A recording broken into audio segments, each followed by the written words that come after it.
Magandang gabi, Brad Eli. May kinalaman po yung tanong ko sa pahayag po ni Kristo na ang sabi po niya at ito ang buhay na walang hanggan, ang makilala kanila bilang iisang Diyos na tunay. At ang pahayag din po ng Panginoong Diyos, ang Ama po, na ang sabi po niya ay, ako ang Diyos at walang iba liban sa akin. Ang gumugulo po sa isipan ko at sa iba pa siguro, Brother Eli, kung Diyos po ang ating Panginoong Hesukristo na yun pong itinuturo sa Biblia at Diyos din po ang Ama, hindi po kaya kontra ito sa pahayag mismo ng Ama. Sana po ay maliwanagan po kami at maraming salamat po. Ang Diyos walang hanggan, infinite. Hindi mo pwedeng bilangin yon. Hindi mo pwedeng ibilangin. Ang infinite, hindi binibilang. Yung infinity, hindi binibilang yon. Infinity nga yun eh. Walang number na lalapat sa infinity. Walang number na lalapat sa walang hanggan. Tandaan mo yon, kapatid. Walang lalapat na number sa walang hanggan. Ang Diyos walang hanggan. Ang Diyos infinite. Ano ibig sabihin ng infinite? Wala siyang sukat. Sabi niya, pinupuno ko ang langit at ang lupa. Saan ako magkakasya? Sabi niya. Hindi nga siya pwedeng magkasya sa langit at sa lupa dahil pinupuno niyang buo eh. Ano? Yun ang kanyang pagka-infinite. Ngayon, para maintindihan mo yung gulo, babasahin ko yung 17:3 ng Juan.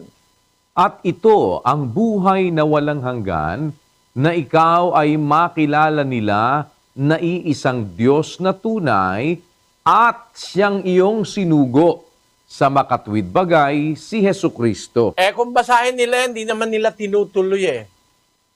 Makilala nila na iisang Diyos na tunay. Ganun lang. Tapos na ron. Hindi naman ganun ang nasa Biblia. Dapat makilala mo dalawa. No? Makilala kanila na iisang Diyos na tunay, nakatingala siya sa langit dyan eh. Kung naintindihan mo kapatid, ano? Umpisahan natin sa 17:1. Ang mga bagay na ito ay sinalita ni Jesus at sa pagtingala ng kanyang mga mata sa langit ay sinabi niya, Ama, dumating na ang oras.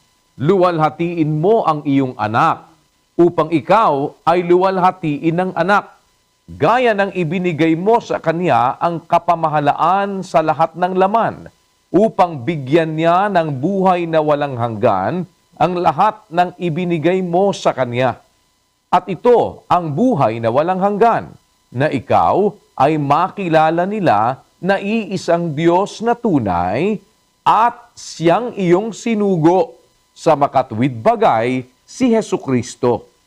Niluwalhati kita sa lupa, pagkaganap ko ng gawa na ipinagawa mo sa akin.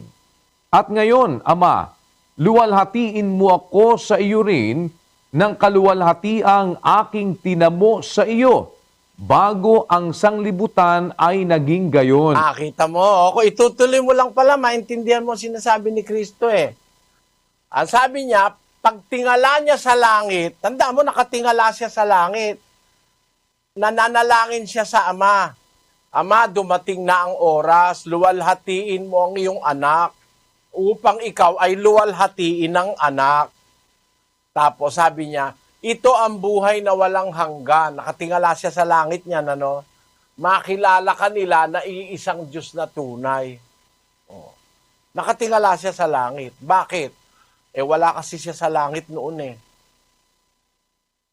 Wala siya sa langit noon, nandito siya sa lupa, nagkatawan tao na nga siya. Bumaba na siya, galing siya sa langit. Bumaba siya. Basahin natin ang 6:38 ng Juan. Sapagkat bumaba akong mula sa langit, hindi upang gawin ko ang aking sariling kalooban, kundi ang kalooban ng nagsugo sa akin. Di wala na siya sa langit. Bumaba nga siya eh. Saan siya galing? Sa langit. Meron man tao sa langit na nag-umpisa sa langit? Wala nun.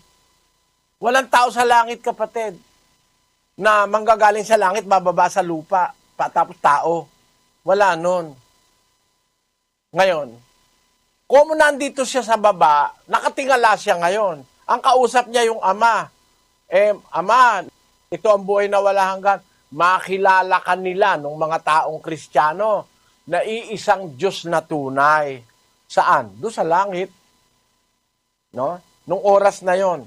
Kasi, nung oras na yun, wala siya sa langit, nasa lupa siya. Ba't siya nasa lupa? Bumabae ka akong mula sa langit.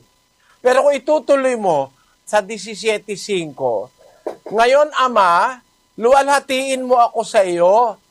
Sa iyo rin ang kaluwalhati ang aking tinamo sa iyo bago ang sanlibutan naging gayon. Wala pa palang sanlibutan nagtamo na siya ng kaluwalhatian sa Ama Ano?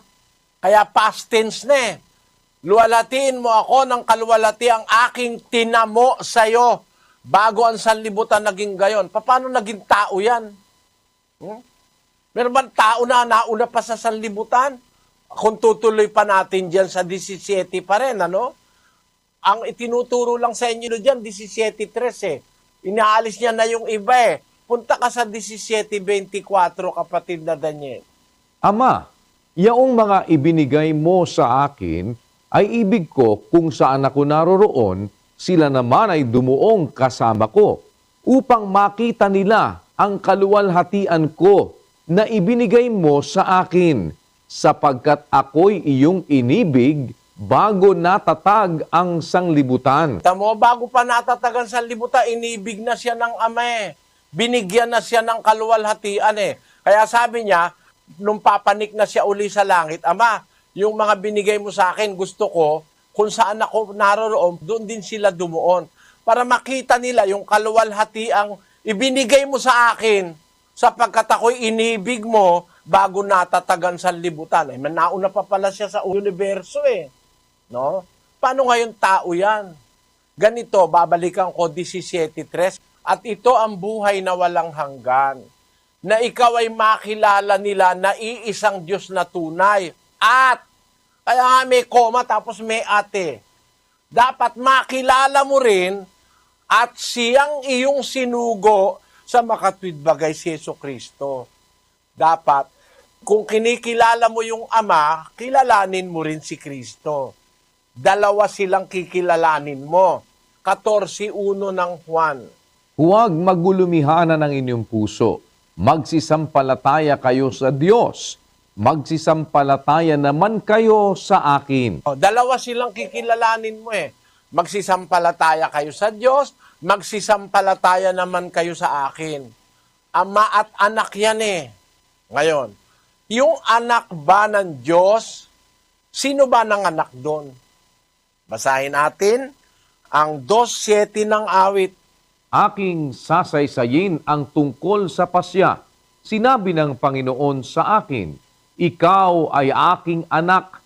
Sa araw na ito ay ipinanganak kita. Ngayon, nung palang araw pa, matagal na, sabi ng Diyos, ikaw ay aking anak, sa araw na ito, ipinanganak kita. Bakit ipinanganak ng Diyos yung anak? Saan ba nag-umpisa yung anak? Basahin natin ang 1:18 ng Juan. Walang taong nakakita kailanman sa Diyos. Ang bugtong na anak na nasa sinapupunan ng Ama, siya ang nagpakilala sa Kanya. Nung umpisa pala, yung anak nasa sinapupunan ng Ama. Yung anak na nasa sinapupunan ng Ama, ipinanganak niya.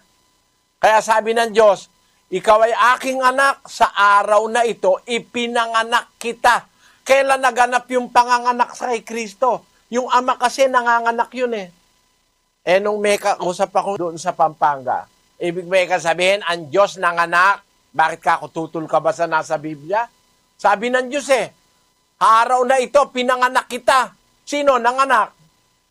Iba yung ipinanganak ni Maria. Ang ipinanganak ni Maria, yung katawang tao. Pero ang Diyos, nanganak siya mismo. Sa araw na ito, pinanganak kita. Kailan nangyari yung panganganak na yon? Bago ang sanlibutan ay natatag.